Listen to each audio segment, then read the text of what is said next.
नमस्कार विद्यार्थी मित्रांनो, आज आपण बघणार आहोत practice set 2.2.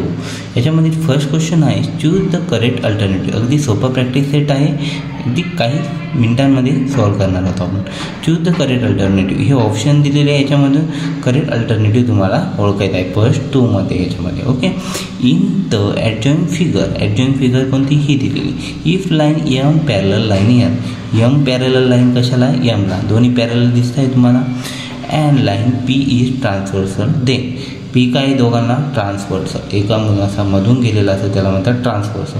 Then find x, तर एक्स आपल्याला काय करायचं आहे, फाइंड आउट करायचं आहे. आता फाइंड आउट करायचं एक्सची व्हॅल्यू तुम्ही कशी फाइंड आउट करशाल. आता हे दोन्ही अँगल हे कोणते आहे मी याच्यावर तुम्हाला नोटबुकवर दाखवतो. ओके,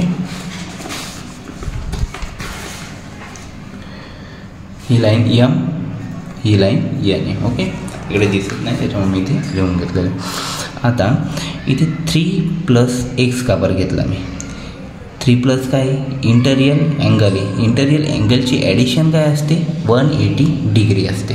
ओके, 180 डिग्री म्हणजे हा आणि हा, ह्या दोघांनी मिळून दोघांची बेरीज केली असं, दोघांची बेरीज 180 यायला पाहिजे. ओके, आता मग आपण काय करू, 3x + x. आता याची व्हॅल्यू काय x आणि याची काय 3x, बरोबर. 3x + x केलं, इथं प्लसचं साईन दिलं x. तर 3x + x किती झाले 4x इज इक्वल टूचं साईन दिलं 180 लिहिले, बरोबर. आता x आपला काय राहिला, इथेच राहिला 180. हा 4 याला काय मल्टिप्लायला एक्सला, इकडे येताना काय होईल 180कडे डिवाईडला जाणार आहे. ओके, 4 डिवाईडला आला. आता याचं आपण कॅल्क्युलेशन करू. 180 डिवायडेड बाय 4 1 डिवाइड होतो नाही, मग 18ला डिवाइड करू आपण डायरेक्ट. ओके ओके, 4 4 दा 16, 16मधून 8 -6 2 1 - 1 0 0 आपण इथे घेतला. 4 5 दा 20 20 - 20 0. ओके, आपला आन्सर किती आला 45. X is equal to 45 degree. मग ऑप्शन कोणता करेक्ट आहे आपला तिन्हीमध्ये, ABCDमध्ये कुठं 45 दिलेलं, सी ऑप्शन. मग ऑप्शन सी इज 45. तुम्हाला फक्त ॲन्सर सीवर चूज करायचं आहे. करेक्ट ऑप्शन काय आहे, ॲन्सर सी 45 डिग्री एवढंच लिहायचं आहे. हे तुम्हाला समजण्यासाठी केलं आहे. ओके, एवढी प्रोसिजर लिहायची नाही.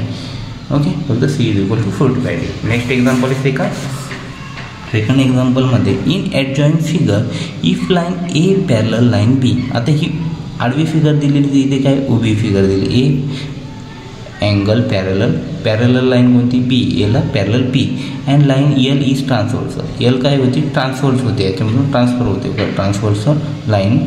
Find x. आता एक्स काय फाइंड करायचं याच्यामध्ये आपलं. ओके, तर एक्स फाइंड करण्यासाठी आपल्याला काय करावं लागेल. आता हे बघा, अगोदर आपण शिकलेलो तो याच्यामध्ये काय इथं काय दिलेलं आहे 180 लिनियर अँगल आपल्याला काय करावं लागेल, काढावं लागेल. आधी इथं काढावं लागेल, नाही तर इथला अँगल माहीत करावं लागेल आपल्याला. पण आता हा इथे आहे तर करस्पॉन्डिंग अँगल इथला किती येणार आहे 2x येणार आहे तुमचा, बरोबर. तर आपण मग इथे हे दोघं काय होतं एकमेकांना लिनियर अँगल होता. तर याच्यानुसार आपण सॉल्व करून बघूया. हे बघा, मी इथे लिहिलेलं आहे. इथे आपण परत सेकंड पण मेथड यूज करू शकतो, 2 मेथड याने यूज करण्याच्या. Okay, angle A is equal to 2x, angle A is equal to 2x म्हणजे हा एक्सटेरियल अल्टरनेट अँगल पण होऊ शकतो. ओके, एक्सटेरियल अल्टरनेट अँगल, इथं अल्टरनेट अँगल लिहायचं. ओके, आणि इथे तुम्ही हा इथे पण घेऊ शकता करस्पॉन्डिंग अँगल, इथं करस्पॉन्डिंग अँगल लिहायचा. ओके, आणि इथे लिहून घ्यायचा. मग इथं नेक्स्ट स्टेप आपली काय 2x + 4x is equal to 180 degree angle in linear pair. इथं पण linear pair, vertical linear pair येईल, इथं अँगल इन लिनियर पेअर येईल. ओके, आता झालं हे 180. 2x + 4x किती होता 6x. 180 तसे लिहून घेतले. 6xला मल्टिप्लाय इकडे येताना काय होईल 180कडे डिवाईडला होणार आहे. ओके, मग इथं 6 3 दा 18 आणि 0 ॲज इट इज म्हणजे एक्स इज इक्वल टू काय आलं तुमचे 30 डिग्री. ओके, म्हणजे ऑप्शन डी इज तुमचा करेक्ट. नेक्स्ट क्वेश्चन आहे, सेकंड क्वेश्चन आहे, in adjoint figure line P parallel line Q. P line parallel कशाला आहे क्यू लाईनला, बरोबर.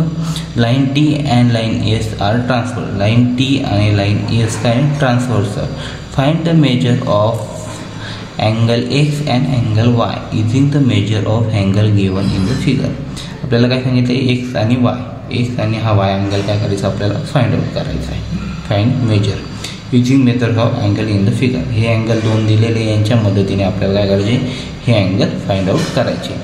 तर हे अँगल फाइंड आउट करण्यासाठी आपल्याला काय करायचं, याचा ऑपोजिट अँगल आपल्याला करस्पॉन्डिंग अँगल वगैरे बघायला लागेल. ए आणि बी तर आपण कन्सिडर करून घेऊ आणि नंतर नेक्स्ट कसं सॉल्व करायचं हे तुम्हाला मी notebook. Consider angle A and angle B as, हा अँगलचा सिम्बॉल आहे, B as shown in the figure. A आणि बी मी काय केलं, शो केला फिगरमध्ये. ओके. नंतर line P parallel line Q, P line Q parallel आहे line T. Okay. T line transversal, line T काय ट्रान्सफर. आपल्याला ए काढायचं आहे, याच्यासाठी करतोय आपण. Okay. A angle A is equal to किती, 40 degree. A is equal to 40 degree. का बरं A is equal to 40 degree, कारण हा करस्पॉन्डिंग अँगल आहे, हा पण याचा करस्पॉन्डिंग अँगल.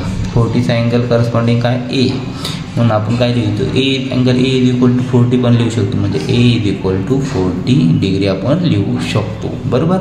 आता अँगल ए 40 डिग्री आहे. आता याच्यावरून आपल्याला सोपं झालं का नाही बघा. आता इथे लिहिताना काय लिहिलं, 40 degree plus X is equal to 180 degree angle in linear pair. बघा हे पूर्ण आपल्याला पेअर करायचं आहे. ए आणि हे काय लिनियर अँगल आहे. बरोबर. Angle in linear pair. मग हा 40 डिग्री आणि हा काय प्लस आपण काय केलं एक्स. या दोघांची ॲडिशन किती यायला पाहिजे, इथून तर इथपर्यंत डिग्री 180 डिग्री येते. बघा इथून स्टार्टिंग केलं तर इथपर्यंत 180 येते. म्हणून हा किती 40, मग आपल्याला एक्स काढायचा म्हणून प्लस एक्स केला, दोघांची बेरीज किती 180. 40 प्लस एक्स इज 180. आता 180 इकडं एक्स लिहिला, हा एक्स तिथं दिला, हा 40 इकडे येताना ह्या साईडला येताना काय होईल, इथं प्लस आहे. बरोबर. इकडे येताना काय होईल सबट्रॅक्ट, ॲडिशन इकडे येताना सबट्रॅक्ट होणार म्हणजे मायनस. मग 180 डिग्री मायनस 40 केल्यावर किती येतो 140 डिग्री. मग हे अंतर झालं आपलं एक्स इज इक्वल टू किती 140 डिग्री. आलं लक्षात. हे आलं फर्स्ट. आता बी इज इक्वल टू किती आपला 70 डिग्री. बरोबर. वर्टिकली हे बघा बी इज इक्वल टू किती 70 डिग्री. हे वर्टिकली काय ऑपोजिट अँगल. बरोबर.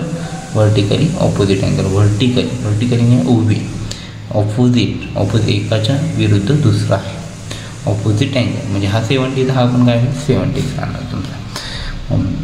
Angle B is a vertically opposite angle. नंतर B angle B and angle Y ही काय झाली इंटरियल अँगल.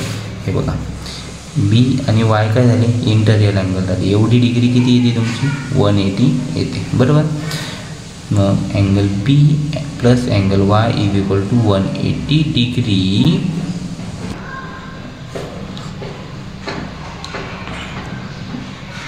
डिग्री झालं आपलं. मग हे काय झाले इंटरियल अँगल. मग 70 बी अँगल बी किती आहे आपला किती आहे सेम असतो का असला B is equal to 70 degree लिहिलेलं आपण म्हणजे किती 70 डिग्री प्लस हा angle Y is equal to 180 degree. हे बघा 70 degree plus Y is equal to या दोघांची बेरीज किती यायला पाहिजे 180. म्हणून इथं आपण किती लिहिलं 180 लिहिलं. बरोबर. आता नेक्स्ट सॉल्व करताना अँगल वाय तसा तसा इथं ॲडिशनला आहे 70, इकडे येताना काय होते सबट्रॅक्ट होणार म्हणून इथं सबट्रॅक्ट 70 डिग्री. 180मधून 70 गेले काय ॲन्सर येणार 110 अँगल वायचं ॲन्सर येणार. म्हणजे angle Y is equal to 170 degree 110 degree. Okay. मग ॲन्सर फायनल ॲन्सर काय तुमचा angle X 140 degree and angle Y measuring angle M angle Y is equal to 110. ही फायनल ॲन्सर तुम्हाला इथे खाली लिहायचं. मला इथं स्पेस नसल्यामुळे मी तिथे लिहिलेलं. ओके. इथे तुम्हाला लिहायचं आहे. थर्ड क्वेश्चन आहे in the adjoining figure line P parallel line Q P parallel line Q and line parallel L parallel line M. Line L parallel कशाला आहे? यमला. एन पण पॅरलल यमला. त्याच्यामध्ये तुम्ही म्हणशाल ट्रान्सव्हर्सल दिलेला आहे. आता यल आणि यमला ट्रान्सव्हर्सल पी क्यू आहे, बरोबर. आणि पी क्यूला ट्रान्सव्हर्सल यल आणि यम आहे. हे आपण दोघांना पण ट्रान्सव्हर्सल एकमेकांना करू शकतो, हे लक्षात असू द्या. नंतर काय? Find measures of angle A, angle B and angle C. Angle काय सांगितलं? ए, अँगल बी आणि अँगल सी. हे काय सांगितलं आपल्याला? मेजर करायला लावले. Find measure the measure of given angle. फक्त गिवन अँगल कोणता दिलेला? 180 डिग्री दिलेला आहे given angle. Justify your answer. आणि जस्टिफाय पण करायचं कसं आलं ते, नाही तर तुम्ही सांगून मोकळं व्हाल या चालून तर झालं, ते चालणार नाही. हे आपल्याला जस्टिफाय करून लिहायचं आहे. म्हणून जस्टिफाय करताना तुम्हाला अँसर लिहायचं आहे line P and line Q. Line P, बरोबर. Line Q, line P and line Q parallel are parallel line. ही पॅरलल लाईनचा सिम्बॉल आहे, पॅरलल लाईन. तुम्ही पॅरलल शब्द पण लिहू शकता. Parallel PARALL parallel. Okay, parallel पण लिहू शकता. पण आता मी इथं पॅरलल हे लिहिलेलं आहे. ओके, दोन्हीपैकी काही पण झालं. Parallel line and line L is a transversal. आता आपण याच्यामध्ये काय केलं आहे? आपल्याला फक्त काही काढायचं आहे? एच काढायचं आहे. म्हणून आपण काय केलं? पी आणि क्यू पॅरलल आहे, लाईन यल ट्रान्सव्हर्सल. ए कुठे? इथे म्हणून. ओके, एवढं सेंटेन्स लिहिलं. नंतर angle D. Angle D corresponding. Angle D कशाला? 80ला करस्पॉन्डिंग आहे. मग D is equal to, angle D is equal to काय लिहिलं आपण? 80 डिग्री, बरोबर. म्हणजे हा अँगल आणि हा अँगल किती डिग्री? म्हणजे डी इज इक्वल टू किती झाला तुमचा? 80 डिग्री, बरोबर. 80 डिग्री. आता हा 80 डिग्री आहे. हे दोन्ही एकमेकांना काय? लिनियर पेअर अँगल आहे. ओके, मग आपण काय लिहू शकतो? Angle A plus angle D. Angle A plus angle D is equal to किती? 180 डिग्री. दोघांची ॲडिशन किती यायला पाहिजे? अँगल ए आणि अँगल डीची 180, 180 degree. Angle in linear pair. हे अँगल इन लिनियर पेअर आहे असं आपण लिहिलं. मग काय? लिनियर लाईनवर पेअर झालेली. Okay, angle A plus D किती आहे आपला? अँगल ए माहिती का आपल्याला? नाही, म्हणून आपण काय लिहिलं? फक्त अँगल ए लिहिलेलं आहे. पण प्लस अँगल डी माहिती व्हॅल्यू आपल्याला. हे अँगल डी आहे, अँगल डीची व्हॅल्यू माहिती 80 डिग्री, कारण हा याला करस्पॉन्डिंग अँगल म्हणून हा 80 डिग्री लिहिला. इज इक्वल टू दोघांची ॲडिशन किती यायला पाहिजे त्यांची? 180 डिग्री. हे इथपर्यंत तर कळालं तुम्हाला सोपं. अँगल ए इथंच लिहून घेतला, प्लस हा अँगल याला तर काय? प्लस आहे. इकडे येताना काय होईल? इज इक्वल टू साईनच्या इकडे मायनस. मग इथं मायनस झालेला आहे 80 डिग्री. 180मधून 80 मायनस केले. अँगल ए किती झाला तुमचा? 100 डिग्री. तुम्हाला फर्स्ट ॲन्सर भेटलं अँगल एचं. किती झाला हा अँगल? 100 डिग्री. ओके, हे तर ॲन्सर मिळाले. चला तुम्हाला आता पुढची स्टेप सॉल्व करू आपण. नंतर line L and parallel line M. L parallel line काय? यमला आहे. मी तुम्हाला अगोदरच सांगितलं यल लाईन पॅरलल यमला आहे. आणि याच्यामध्ये क्यू ट्रान्सव्हर्सल. म्हणजे आपल्याला काय काढायचं आहे? इकडं. आता अँगल कोणता काढायचा आहे आपल्याला? Angle P is equal to angle corresponding angle D. Okay, B angle डीला. बी अँगल डीला एक्सटेरियल अल्टरनेट अँगल हे आहेत. एक्सटेरियल अल्टरनेट अँगल ही नेहमी काय असतात? सारखे असतात. म्हणून अँगल डी किती आहे? 80 डिग्री होता आपला, बरोबर. हा करस्पॉन्डिंग अँगल डीला आहे, हा डी याला आहे. हा 80 तर मग हा किती राहील? 80 डिग्री, बरोबर. आता हा 80 तर मग हा किती राहील? कारण हे दोन्ही पण काय समान दाखवलेले आपण इज इक्वल टू साईन. म्हणजे बी पण किती आला आपला? 80 डिग्री. ओके, मग इथं लिहिताना आपण measuring angle B is equal to measuring angle D. मग पुढे आपण नेक्स्ट स्टेपमध्ये काय लिहिलं? Measuring angle D is equal to 80 degree. पण हा डी कशावरून तुम्हाला कळाला 80 डिग्री? पण तो कशावरून कळतोय आपल्याला? D is equal to 80 degree ह्या डिग्रीवर. म्हणजे हे काय दोघं एकमेकांना करस्पॉन्डिंग अँगल. हे पण तुम्हाला सांगावं लागतं. हे करस्पॉन्डिंग अँगल आहे म्हणून अँगल डी तुम्हाला कळाला 80 डिग्री. मग अँगल बी पण काय आहे तुमचा? याला समान असल्यामुळे अँगल बी आपण किती लिहितो? 80 डिग्री. हे तुमचं ॲन्सर झालं. कोणतं? बीचं ॲन्सर. ओके, एवढी स्टेप तुम्हाला फॉलो करायची आहे. नंतर आता अँगल बी आणि सी. आता हे बघा, इथं हा याला करस्पॉन्डिंग आहे, पण हा याला करस्पॉन्डिंग, बी याला करस्पॉन्डिंग आहे. मग आपण काय लिहू शकतो, अँगल बी काढल्यानंतर सी काढू शकतो आपण. अँगल बी सेम ॲज, हे साईन उलटं काढलेलं आहे असं काढायला पाहिजे. Okay, angle C correspond angle B आणि सी काय करस्पॉन्ड, हा 80 डिग्री आहे तर मग सी पण काय होईल 80 डिग्री. म्हणजे हे आपण सेंटेन्स लिहिलं म्हणून आपण इथं काय लिहितो, angle C is equal to 80 degree. कारण बी किती आला आहे आपला 80 डिग्री, सी पण किती आहे 80 डिग्री. फायनल आन्सर लिहितं angle A is equal to 100 degree, angle B is equal to किती आलं होतं आपला 80 degree, angle C is equal to 80 degree. तिन्ही पण आन्सर आपले झाले. नंतर आता नेक्स्ट 4th नंबरचा क्वेश्चन बघूया. 4th नंबरचा प्रॉब्लेम ही डायग्राम दिलेली आहे, त्याला तर मग बघूया. In the adjoining figure line A parallel line B, A parallel line बीला ही पॅरलल आहे. लाईन एल काय आहे transverse. Find the measure of angle X Y Z is in the given information. X Y Z हे angle आपल्याला find करायचे आहे फक्त एवढ्या इन्फॉर्मेशनवरून ह्या फिगर.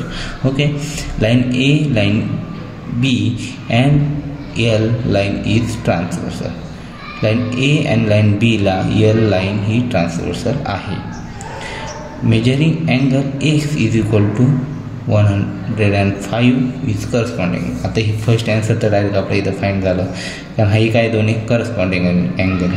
मग measuring angle X okay is equal to 105 corresponding first answer आपल्या इथं झालं. ओके, नंतर measuring angle Y is equal to angle X. Okay,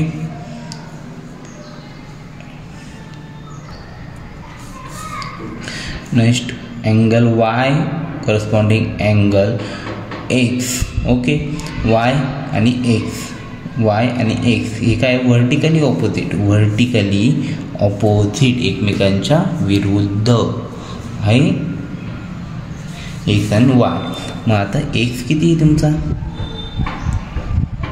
x आणि वाय व्हर्टिकली ऑपोजिट अँगल काय असतात, दोन्ही पण सेम असतात, हे लक्षात असू द्या. म्हणून आपण angle Y is equal to angle X लिहिलेलं आहे सेम ॲज. ओके, मग आपण angle Y is equal to angle X लिहितोय, तर अँगल वाय किती आहे आपला, एक्स किती आला होता आपला 105, आपला वाय किती पण राहील 105. हे झालं आपलं अँगल वाय फाइंड आउट. नंतर आता थर्ड राहिला आपला अँगल झेड. आता measuring angle Z plus 105 is equal to 180. याला तुम्ही स्टार पण पॉईंट करू शकता. हा फर्स्ट पॉईंट सोल्युशन, हे फर्स्ट, हे सेकंड आणि हे थर्ड. ओके, स्टार पॉईंटने इंडिकेट करा. आणि एक एक लाईन सोडून द्यायच्या आन्सर नंतर, म्हणजे व्यवस्थित दिसेल. मी घाईमध्ये केलेलं आहे work. Okay, measuring angle Z plus 105. आता 105 कोणता घेतला आपण, हा 105. हे दोन्ही अँगल किती असतात, लिनियर अँगलची पेअर 180 डिग्री. ओके, इथून तर इथपर्यंत काय असते तुमची 180 डिग्री.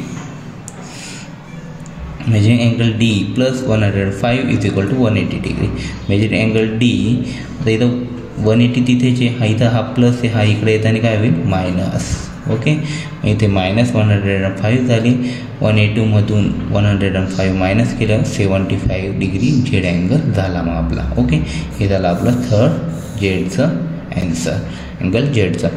फायनली ॲन्सर इथं लिहायचं आहे तुम्हाला. हे measuring angle X is equal to 105 degree comma measuring angle Y is equal to 105 degree and last and measuring angle Z is equal to 75 degree. Okay, हे ॲन्सर तुमचं फायनल 4th क्वेश्चनचं झालं आहे. त्याला तर नेक्स्ट क्वेश्चन बघूया. 5th नंबरचा problem. तुम्ही डायग्राम बघून म्हणशाल खूप कॉम्प्लिकेटेड प्रॉब्लेम आहे, पण अगदी सोपा प्रॉब्लेम आहे हा. In the adjoint figure the P parallel line L आणि पॅरलल लाईन क्यू, हे तिन्ही पण एकमेकांना काय पॅरलल लाईन आहे. ओके, पॅरलल, याला पॅरलल म्हणतात. Find X with the help of the measure given in the figure. X काय करायचं आहे आपल्याला फाइंड करायचं आहे. इथं 2 लाईन दिलेल्या आहे इथं ओके. इथं हा 30 डिग्री हा 40 डिग्री दिलेला आहे. ॲन्सरमध्ये angle A and angle B as shown. Angle A and B काय केले शो केलेलं आहे. Line P parallel line L on the transversal. हे लिहिलं नाही तरी चालेल. Angle P parallel line L. P कशाला एलला पॅरलल आहे ऑन द ट्रान्सवर्सल. मग ट्रान्सवर्सल पण आहे. यम ट्रान्सवर्सल नाही ऑन द ट्रान्सवर्सल. असे ट्रान्सवर्सल हे transversal okay. M angle A is equal to 40 degree. Measuring angle A is equal to 40 degree. हे दोघं काय सेम आहे असं काय म्हणणं आहे यांचं.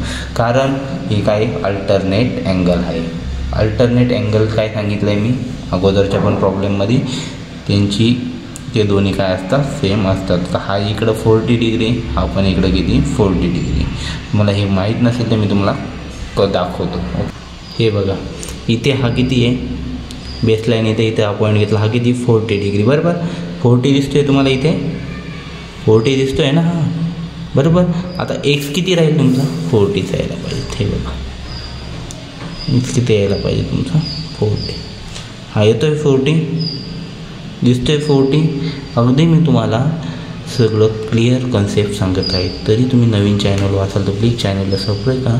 अशाच नवनवीन कन्सेप्ट शिकण्यासाठी तुम्ही चॅनलला पटकन सबस्क्राईब करा जेणेकरून तुम्हाला नवीन नवीन व्हिडिओ पाहायला भेटते. आता हे नेक्स्ट आपलं काय सांगितलं तुम्हाला अल्टरनेट अँगल हे काय असतात सेम असतात. Line L parallel line Q. आता लाईन एल पॅरलल क्यू हे पण काय पॅरल हे तिन्ही पण पॅरलल आहे. आणि आपण आता काय लिहितो आहे on the transversal measuring angle. इथं काय मेजरिंग अँगल बी असं आहे. Angle B is equal to किती 30 डिग्री. आता बी हा काय ह्याच्या ऑपोजिट आहे म्हणजे हा 30 तर हा पण किती राहील 30. हा 40 तर हा किती राहील 40. आलं लक्षात तुम्हाला प्रॉब्लेम इथे. मग नेक्स्ट सॉल्व करताना ए आणि पी आपण काय करतो measuring angle A plus measuring angle B. आता इथं बीची व्हॅल्यू भेटली इथे एची व्हॅल्यू भेटली आपल्याला. दोघांची ॲडिशन केली तर किती होती 70 डिग्री बरोबर. मग हे पूर्ण याचं आपल्याला काय करायचं होतं कॅल्क्युलेशन करायचं होतं. मेजरिंग अँगल एक्स बरोबर. एक्स इज इक्वल टू काय A plus angle B. Angle A plus angle B. म्हणून आपण इथं लिहिलं therefore measuring angle A plus angle B is equal to angle X. Angle X मग measuring angle A किती आहे आपला 40 degree plus measuring angle B किती आहे 30 डिग्री. मग त्यांची दोघांची ॲडिशन किती आली आपली 70. म्हणून मेजरिंग अँगल एक्स किती झाला आपला हा पूर्ण 70 डिग्री. हे झालं तुमचं फायनल ॲन्सर. मी तुम्हाला काय सांगितलं होतं प्रॉब्लेम तेवढा डिफिकल्ट दिसतो तेवढा डिफिकल्ट नसतो. अगदी सोपा असतो. फक्त त्याचं सोल्युशन शोधण्याचा प्रयत्न केला पाहिजे सोप्या पद्धतीने. चला तर मग चॅनल नवीन असेल प्लीज चॅनल सबस्क्राईब करा. लाईक करा. जास्तीत जास्त विद्यार्थी मित्रांपर्यंत शेअर करा. बाय.